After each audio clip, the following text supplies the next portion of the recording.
right? So if they're going to the land reform and farmers can sell and buy the real estate, not all at once. First of all, Guangzhou and the one province, and step by step they take 10 years. And 10 years they can sustain the real estate bubble, right? So they are very clever, right? Next is, okay, I'm moving to today's many slide. Many slide, unbelievable. So let me be future direction. This is left side, the People Bank of China, right side, the American Federal Reserve. I just talking about this one is China. China do not think supersede Reserve, American Reserve Board, Federal Reserve, not supersede. They try to build Asia Pacific, territory. Okay. So they are talking about this one very new one is talking about China's future. HSBC conference.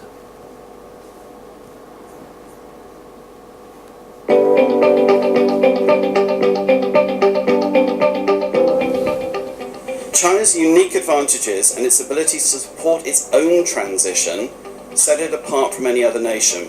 In the meantime, the fundamentals of China's economy remain strong, and Beijing has enough tools to support growth while making the structural changes required to effect a soft landing.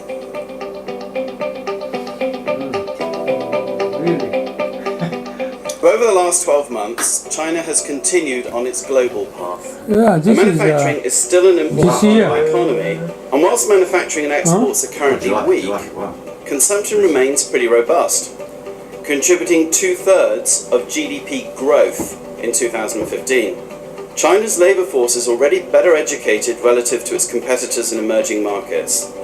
The productivity of someone who moves from a farming role to an assembly line increases by as much as 5 times in nominal terms, and potentially more in real terms.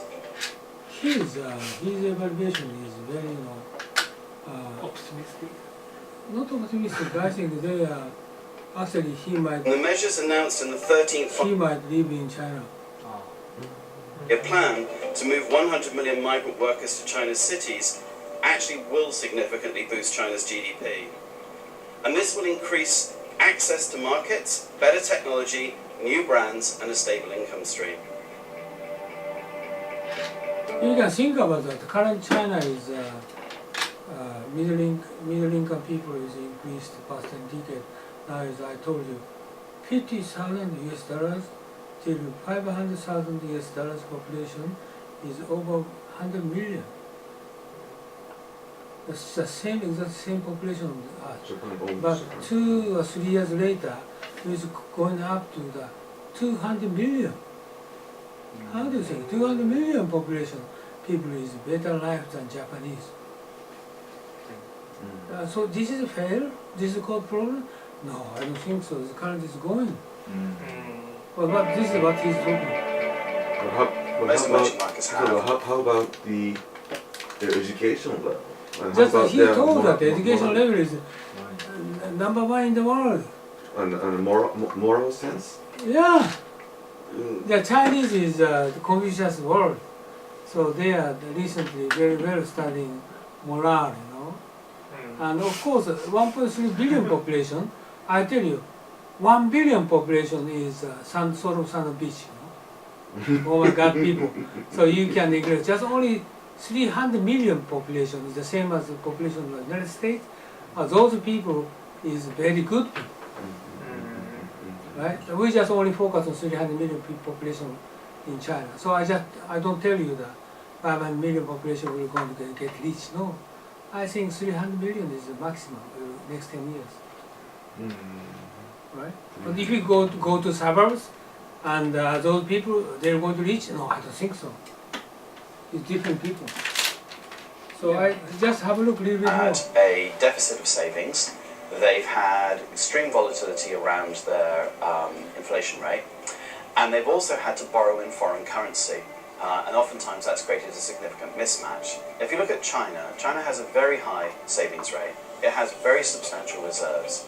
it has enormous amounts of RMB because of the internationalization of the RMB that are now in the world system. So China is unlikely to build up the foreign currency mismatch that's laying behind many other emerging markets at this point of its transition. Because China has such an influence, because it's such a big economy, actually the international system will probably have to adjust to China rather than the other way around. So China is going to be less reliant on the IMF World Bank and the practices of the IMF and World Bank. It will actually be able to set its own course. Those people, HSBC people saying very good opinion, but I don't copy here. Okay? This video is very good. And they are living in China, they have what kind of happening in China, they know very well. This is the same as my opinion. And then is Union Pay card. Union Pay card. This is oh my God, Union Pay card. Where is it? Hello. Okay, Union Pay card issued 4.5 billion card as of November 2014. But I tell you, 2016, 5 billion. And so this is a very short video I'm going to show you, 45 seconds, and 5 billion. And China's UnionPay has surpassed Visa to become the world's biggest bank card settlement organization. Fresh data shows that in the first quarter of this year, the total transaction volume of UnionPay cards reached 11.8 trillion yuan, or about 1.9 trillion US dollars.